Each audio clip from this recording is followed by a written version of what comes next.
tan serios, no somos tan responsables, como si los partidos lo fuesen por el hecho de tener una persona jurídica, como si respondieran.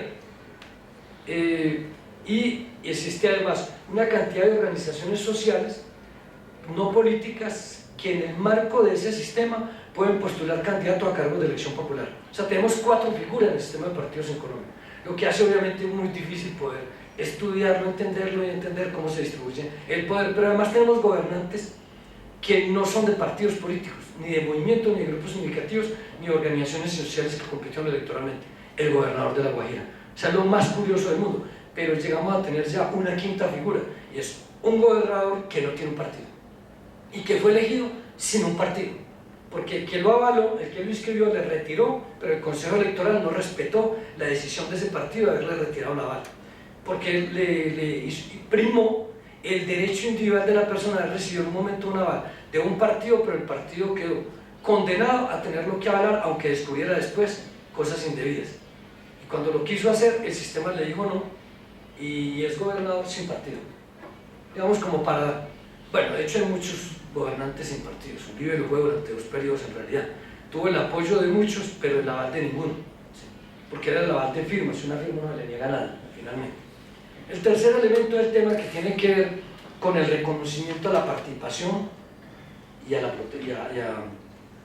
el respeto, digámoslo así, a la participación y a las personas. En la Constitución del 91, yo me atrevería a decir, para sintetizarlo, para no hacerme muy largo, que en realidad la figura de la institución de la democracia participativa con la Constitución del 91, lo que logró en el mejor de los casos es que los ciudadanos logran participar apenas en los procesos de toma de decisión, pero no en la toma de decisión. O sea, más a nivel consultivo, y ya sabemos cómo terminan las consultas. O sea, no vamos a extender porque el caso de las consultas previas lo indican todo. Pero quiero decir una cosa, solo para mirar las protestas de ahora, o sea, yo desde que me conozco, como dicen, es una cosa rarísima decir eso, no es ni científico ni riguroso, porque uno no sabe de cuándo se conoce, nunca se conoce.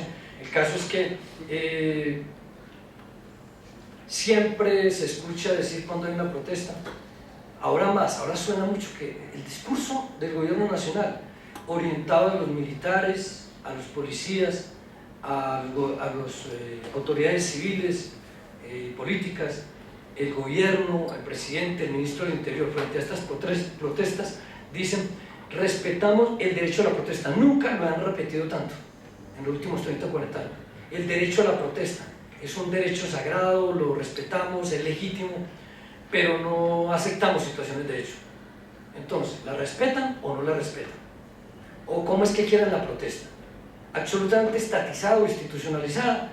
Pues parte del problema de la Constitución de 1991 para acá es que se estatizó y se institucionalizó todas las formas de manifestación de los ciudadanos, y en buena medida se mataron. Había formas de participación ciudadana que antes del 91 se expresaban más que después de la Constitución del 91. Los cabildos abiertos, para mencionar uno, e incluso las audiencias públicas, que no estaban formalmente institucionalizadas, pero eran mucho más activas. Las veedurías ciudadanas se expresaban más antes que como se... Digo, en cuanto a su impacto, quiero decir, no en cuanto a la frecuencia. La frecuencia, la verdad, hay que medirla cualitativamente en términos del impacto que tiene esa participación. Si no, creo que no tiene mucho sentido. Y el cuarto elemento es sobre el sistema electoral. Simplemente digo una conclusión muy fea, de poco agrado, y es un sistema electoral que no es claro, que no define con suficiente claridad cómo es que se configura y se estructura el poder político en Colombia. Tengo la impresión además de que nunca ha sido claro en la historia republicana cómo es que se configura y se estructura el poder político, al punto que nosotros hoy dependemos de que el presidente defina si es candidato a su propia sucesión o no, dado el diseño que se hizo de la reelección, incompleto. Que él nos defina si es candidato o no, para que algunos candidatos salten a la palestra a competir electoralmente. Pero ni siquiera va a ser el 25 de noviembre, 6 meses antes de las elecciones, cuando él tiene que anunciarle por constitución a la sociedad, a la opinión pública, que es candidato, para evitar que alguien inhabilitado, si no lo hace. Ni siquiera ahí vamos a saber si eres candidato o no. Solo lo sabremos en realidad el último domingo del mes de enero, o sea, a menos de 4 meses de las elecciones, cuando él decide, cuando se le vence el plazo para inscribirse, porque él puede anunciarlo el 25 de noviembre, pero dejar en ascuas a todo el mundo hasta el último domingo del mes de enero, decir me inscribo o no me inscribo. En ese momento sabremos si el juego es con él o es sin él.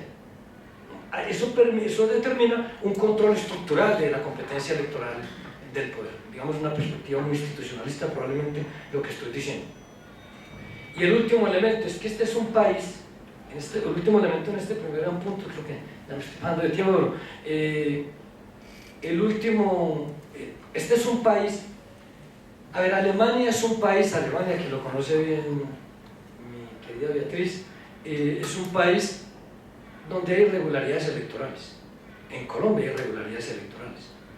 En Alemania no hay fraude electoral. Habrán delitos fraudulentos, o no hay fraude electoral. En Colombia hay fraude electoral. En Alemania las irregularidades son tramitadas ante contencioso, una a una, hasta la última. Y si ello determina una adulteración de la voluntad ciudadana expresada en las urnas, se resuelve. Porque claro, muchas irregularidades electorales, así sean involuntarias incluso, o por un problema del diseño del sistema electoral, puede conducir a un poder distinto del que los ciudadanos querían. Entonces hay que tramitarlos debidamente y oportunamente, no después de que se vencen los periodos o los mandatos, ¿sí? Como ocurre en Colombia. Y además, si alguien comete algo indebido, hay cárcel también para eso. En Colombia no conozco, hasta hace 2 años, una sola persona que del 58 para acá haya pagado cárcel por un delito de fraude electoral. Uno solo. No lo ha habido. En Colombia hay irregularidades y fraude. No se tramitan los fraudes, mucho menos las irregularidades, o porque la organización electoral no tiene la capacidad para hacerlo, o por la no voluntad política para hacerlo. Recordemos cómo está integrado el Consejo Nacional Electoral. Aquí tengo que decir que si algo que es importante es que la organización electoral no le ha pasado todavía la Constitución de 1991, es quizás la única institución en Colombia, justo esa, allí donde se organizan las elecciones, donde se gerencian las reglas de juego, donde se hace el escrutinio y se declaran públicamente los resultados. No ha pasado la Constitución de 1991. Y hay dos datos que se comentaron por el presidente del Partido Unión Patriótica y en tu comentario inicial. El tema del voto electrónico, no solo que había una ley del 2004 que ordenaba que al 2009 teníamos que haber hecho un voto electrónico y eso nos hubiese curado por lo menos un 60 o un 70% del fraude electoral, por lo menos el que se comete el día de las elecciones, el que se comete antes o se prepara antes, y probablemente el que se comete después, el voto electrónico no lo puede sobreaguar en buena medida. No, es que la Constitución de 1991 tiene un artículo que dice que las elecciones en Colombia se pueden hacer a través de una forma práctica o a través de recursos electrónicos, y no necesitaba una ley para poderlo implementar, porque además hasta el año 2004 se han hecho 17 pruebas reales, vinculantes, de voto electrónico, incluyendo Envigado y Manizales, estamos hablando de municipios pequeños, todos exitosos, y después de que salió la ley no se ha implementado. Pero hay razones para eso, y el caso de la Unión Patriótica solo que no entiendo por qué les dieron la persona jurídica o por qué se la restablecieron, o sea, todavía no lo logro entender. Primero porque la decisión es un poco muy incompleta, porque hay unas curules pendientes, porque fueron asesinados, fueron sustraídos de la política, pero no entiendo por qué la hacen ahora. Bueno, lo pueden haber hecho antes. Incluso hay gente que no sabe qué es la Unión Patriótica, o sea, no saben porque han pasado generaciones, 2 generaciones casi de esto.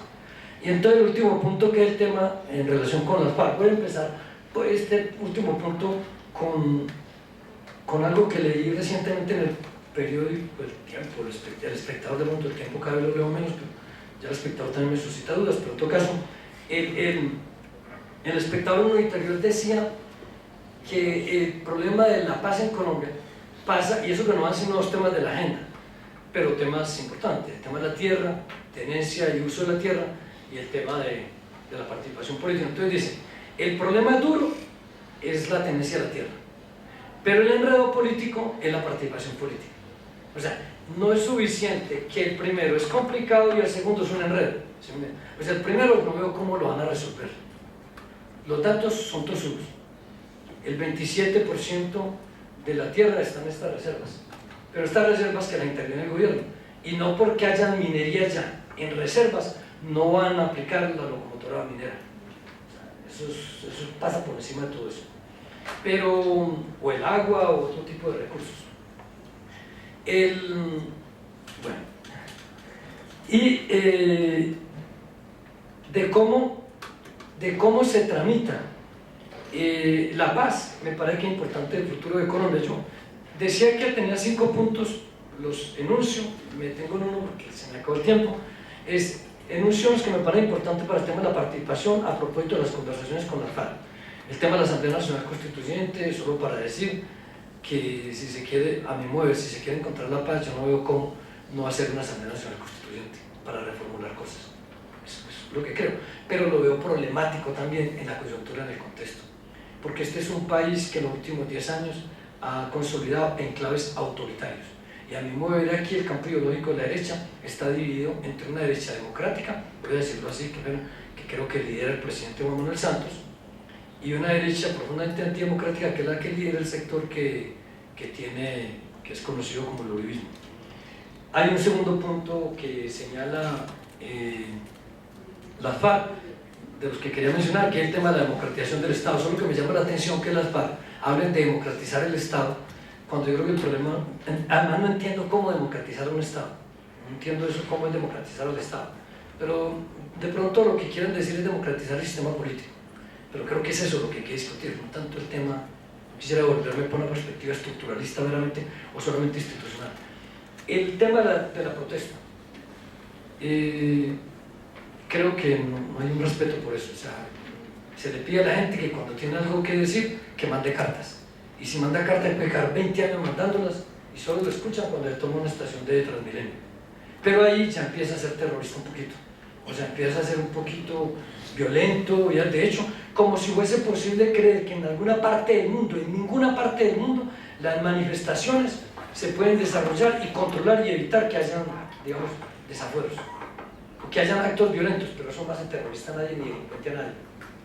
O sea, esto tiene que ser absolutamente claro en un sistema democrático. El tema de las minorías, que es el tercer punto que quería rescatar de las FARC. Hay un tema de las minorías, no sé cómo lo van a tramitar, si es por minorías, ahí está la Unión Patriótica, no sé qué va a hacer la Unión Patriótica. Creo que si se presentara elecciones en 2014, sufriría una estruendosa derrota electoral, y entonces es como para decir, los mataron en físico y ahora les restablecen la persona jurídica para matarlos jurídicamente, o sea, y resolver el problema completo. Es como siente uno que pasaría. Bueno, la persona jurídica se la van a conservar hasta el 2018, pero en el 2018 tendrán que sacar los 650.000 votos mínimos, que tendrá el 3%, si no se hace una contrarreforma. Los medios de comunicación, el otro punto que plantea la FARC, de democratizarlos, no entiendo cómo democratizar eso. Esto no es Francia. En Francia un solo medio de comunicación no puede, por la capacidad económica que tenga el grupo propietario, de quedarse con un monopolio de la circulación mayoritaria de los ejemplares en un día. En Colombia no hay límite a la propiedad, y ese no límite a la propiedad hace que algún día un periódico, un medio, o varios, pero del mismo grupo económico, se quede con toda la circulación nacional que tienen los diarios. Entonces, yo no veo cómo ese problema se resuelve, créanme que en eso soy muy pesimista. Yo simplemente recomiendo a Dante Caputo, que en el año entre 2001 y 2003 dirigió un proyecto sobre el estado de la democracia en América, en 14 países. En Colombia el proyecto lo dirigió el doctor Augusto Ramírez Ocampo, quien ya murió, y una de las conclusiones sobre los medios de comunicación. En el año 2003, cuando se publica el texto, está colgado en internet, estamos hablando de hace 10 años, dice: los medios de comunicación son una garantía de la democracia, pero también son un riesgo y un desafío, porque hoy ya no solo informan, sino que opinan, juzgan y condenan. Y este es un tema sensible para el sistema democrático. Y ahora, métase usted con los medios de comunicación, incluso desde la academia, hay problema. Y el último tema, pues qué pena, es el tema de las curules. O sea, ¿qué va a pasar? ¿Las FARC quieren llegar al Congreso, no ahora? ¿O están preocupadas pensando en el año 2015, que sería razonable que lo pensaran así? ¿O quieren ahora, con alguna circunscripción especial de paz, con curules sin proceso electoral? ¿O restablecer las curules de la Unión Patriótica a través por tercera persona, las FARC? No sé cómo es el tema ahí, pero en el caso de que se den, quiero simplemente indicar dos cosas. La derecha, en general, los partidos que uno ubicaría en esta división binaria un poco trasnochada de derecha-izquierda, dice: pero ¿cómo así? ¿Cómo así que les van a dar curules sin competir electoralmente?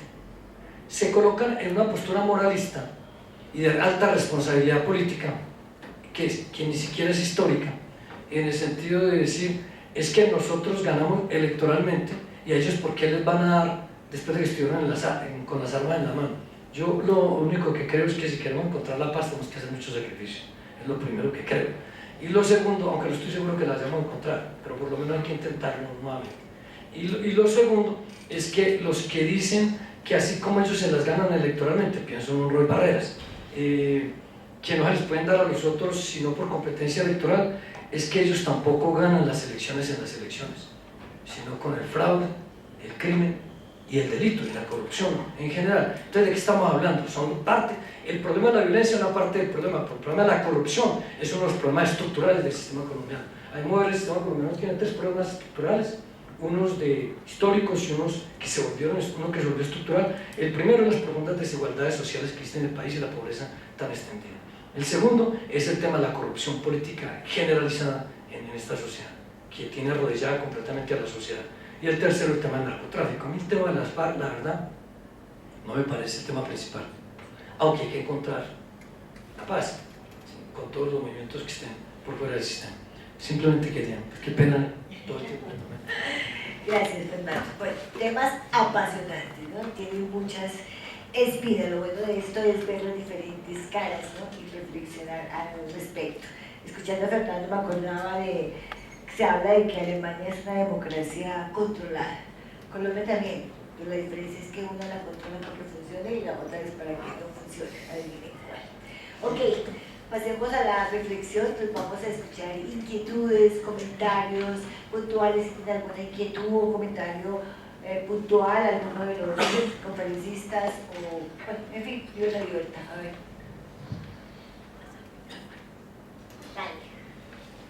No, pues, primero que todo, saludarlos en la mesa directiva por estas reflexiones tan interesantes que están haciendo y que pues enriquecen todo pues, nuestro trabajo académico y de estudio, ¿no? A mí lo que me está causando como cierta inquietud es el problema de ese fantasma del Frente Nacional que siente uno como que de pronto vuelve, que se está reviviendo de manera ficticia, pues no, o ficticia porque no está en la forma, no está en la Constitución, no está en la norma, sino que las leyes y la normatividad y la institucionalidad está dispuesta o predispuesta a que un escenario de esa índole se pueda repetir, dado que es muy probable que no subsista, digamos, el polo democrático en las elecciones el próximo año y que otra vez va a quedar el yo con yo en el Congreso de la República y el yo con yo en todas las corporaciones públicas y en las asambleas. Entonces me asusta ese fantasma tan excluyente que puede generar en Colombia una debate política que lo que hace, hablando de temas de paz, es profundizar el conflicto, profundizar la crisis social, y ahora complementado con esta cuestión de los paros de que, o sea, se respeta la protesta, pero usted no se puede tomar una calle, entonces ¿qué va a protestar? ¿Desde el andén? O sea, es la pregunta más de sentido común. ¿Cómo se protesta? ¿Hay un manual que el gobierno tiene que darle a la gente para protestar? Entonces, no, pero tenemos un profesor aquí que tiene 500 formas para manifestarse. Entonces me parece problemático. Y que la institucionalidad esté, digamos, usando un discurso tan polarizante contra las manifestaciones sociales, a la vez en un proceso de paz, en vez de buscar una serie, así sea para su propia conveniencia, de consensos y de buscar una especie de diálogo social un poco más amplio. Entonces, pues, quería pues, plantear esa reflexión y que si no sé si a ustedes también como ponentes, pues les han pensado, han reflexionado sobre esa posibilidad de que el Estado se está cerrando de una manera muy peligrosa. ¿Quién quiere comentar al respecto? ¿Los fantasmas, sabes? Bueno, primero que todo, saludar a los panelistas y agradecerles también por aportarnos con su conocimiento a este tipo de temas coyunturales ahorita, pero que siempre han estado presentes y que nos ayudan a formarnos como estudiantes. Segundo, también agradecer a los estudiantes que organizan este espacio, porque pues, es necesario en las universidades de este tipo como la Universidad de Rosario abrir estos espacios de discusión, de debate y puntos de encuentro y desencuentro para discutir estos temas. Bueno, respecto a la intervención de Homer y también la del profesor Fernando Giraldo, pues más académica, veía pues dos cosas que me causaban pues un poco de curiosidad en el sentido de lo que tiene que ver con el sistema político en la participación y un caso concreto que fue la Unión Patriótica en su participación, ¿no? Por ejemplo, veía, como señalaba el profesor Fernando, que había como un post-Frente Nacional, ¿no? Y en ese contexto nace la Unión Patriótica, ¿no? Nace justamente antes de la Constitución del 91 y nace en el contexto cuando termina el periodo de Belisario Betancur y comienza el de Virgilio Barco. Virgilio Barco se caracteriza porque entra en un sistema mayoritario en donde va a hacer una división entre la oposición y el gobierno.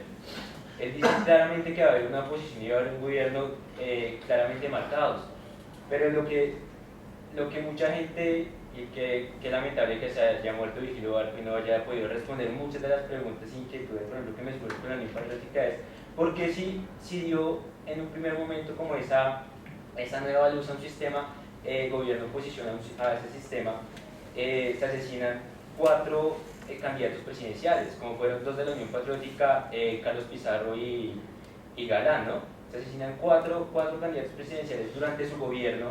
Después llega la Constitución del 91 abriendo nuevas posibilidades supuestamente de participación política, pero igual durante la Constitución del 91 se siguen asesinando dirigentes, militantes, simpatizantes de la Unión Patriótica. Ya en un contexto supuestamente democrático se siguen asesinando se sigue exterminando este partido, y no solamente este partido, también otras corrientes políticas que venían de la insurgencia, miembros que venían también del ELN, del EPL, etc., pues los empiezan también a asesinar ya en su vida política legal. Y entonces ahí surge mi primera inquietud, y es, o sea, ¿qué garantías va a tener, por ejemplo, ahorita las FARC en un periodo de negociaciones, de acuerdos, que no les vuelva a pasar, por ejemplo, lo que sucedió en ese momento con la Unión Patriótica? ¿Qué les garantiza que no los vuelvan a asesinar? O sea, esa pregunta también va para Homer, qué pena. ¿Qué les garantiza que volviendo al escenario político no vuelvan a acontecer este tipo de cosas? O sea, que el hecho de manifestarse y decir yo soy de oposición o soy de izquierda, porque izquierda y oposición no es lo mismo, ¿no? Soy de izquierda y me opongo al gobierno, me opongo al régimen, no me van a asesinar por tener esa postura, ¿no? O sea, ¿qué garantías hay? Y eso me lleva a otro punto, que es, por ejemplo, el tema del estatuto de la oposición, que mencionaba pues más o menos el profesor Fernando Giraldo, en cuanto a que decía que actualmente faltan ciertos como mecanismos para la oposición para participar. Y pues a mí también me surge la pregunta, y es, o sea, y ya que mencionaba como esos sistemas comparados entre Colombia y otras democracias, en otras democracias, bueno, en otros regímenes no hay necesidad de tener un estatuto de la oposición para garantizar esos derechos de la oposición, porque la misma Constitución ya los tiene contemplados. ¿Qué hace que Colombia requiera o implemente ese tipo de mecanismos en la Constitución, como es en el artículo 112? Además, ¿por qué se requiere, por ejemplo, Clara López decía, cuando ella presentaba su propuesta de estatuto de la oposición, que haya una garantía de seguridad, porque en Colombia tiene que haber garantías de seguridad para los miembros de la oposición? Y era lo que tú decías prácticamente, que era que la oposición no tiene el derecho o sea, si yo me declaro en oposición, pues voy a ser asesinado, como por ejemplo sucedió con la Unión Patriótica, que más allá de escuchar sus propuestas acá a la oposición no se le ve como contradictor político, sino como enemigo político, y fue prácticamente lo que sucedió con la UP y con muchos partidos, y es lo que sigue pasando actualmente, ¿no? Bueno, creo que ahí dejemos esto. Bueno, una última cosita. No se me fue. Ahorita que me acuerdo. ¿Alguien más quiere volver a llegar? Tú y después tú. Pues bueno, esto es más bien para que nos podamos pensar después. es como una preocupación, y es ese nuevo fortalecimiento que están teniendo grupos neoparamilitares. O sea, me parece una preocupación porque pues, precisamente estos grupos fueron los que, paralelamente al Estado, que también lo hacía, pues también, pues digamos, tenían pues a su forma, en su actuación, pues digamos, tuvieron mucho que ver con el exterminio de la Unión Patriótica y de otros sectores. Entonces, pues, una de las preocupaciones es que el Estado, al igual que en el pasado, no tome medidas para combatir eso. Y pues cito a Jaime, a Bernardo Jaramillo, cuando decía, ¿cómo se puede hablar de paz si no se combate efectivamente a los grupos paramilitares? O sea, si no se dan esas garantías, si no le garantizan a la oposición o a estos grupos insurgentes que estos grupos, digamos, por fuera, digamos, del Estado o están al margen, pero que al mismo tiempo de alguna forma han trabajado históricamente en asociación con el mismo, no desaparecen, pues va a poder tender a que se repita esta misma situación con estos aparatos que quedan todavía circulantes y que quedan todavía regados en el Estado colombiano. Buenos días, gracias por estar acá. Yo tengo una pregunta específica y es cuando ustedes mencionaron, Fernando específicamente cuando mencionó el tema del paro y de las protestas, se me viene a la cabeza y me gustaría conocer tu opinión frente a ese tema y es el asunto de los tratados de libre comercio. En el primer punto del pliego de peticiones agropecuarias y populares, los campesinos solicitan al gobierno nacional una revisión, una suspensión de esos tratados de libre comercio con la Unión Europea, Corea y Estados Unidos, porque ellos pues explican ahí cómo esos tratados han perjudicado de forma estructural pues, la economía campesina en general. Entonces la pregunta es, yo dudo efectivamente que el gobierno nacional se vaya a sentar a reevaluar o a suspender esos tratados de libre comercio o por lo menos a replantearlos. Entonces en ese caso no habría ninguna alternativa para mejorar las condiciones del agro colombiano si primero no se revisan esas condiciones o intereses extranjeros que siempre están, o siempre hay prioridad de esos intereses extranjeros por encima de los nacionales. En ese caso, si no hay una revaluación de los tratados de libre comercio, no hay más alternativas como para tratar de solucionar el problema del agro en el país. Es la duda que tengo. ¿Algo más?